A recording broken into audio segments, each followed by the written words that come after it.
4 kërkesa drejtuar komunës së Tetovës dhe 3 kërkesa drejtuar qeverisë, por të shtatat pa asnjë përgjigje.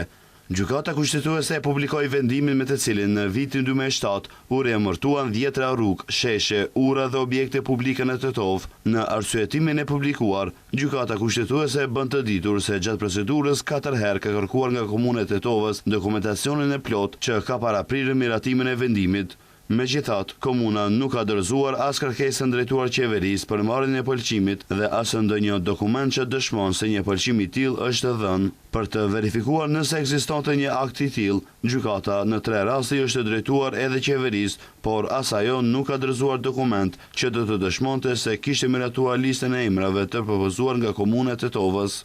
Nga dokumentacioni shqyrtuar, gjykata ka konstatuar se nuk ka prova se është respektuar procedura ligjore e parapar për ndryshimin e emrave të rrugëve dhe hapësirave publike. Për këtë arsye, gjykatësit vlerësuan se vendimi është miratuar në kundërshtim me ligjin dhe me parimin kushtetues të sundimit të së drejtës. Vendimi i shfuqizuar ishte miratuar në vitin 2007 dhe përfshinte ndryshimin e emrave të një numri të madh rrugësh, sheshesh dhe objektesh publike në Tetovë.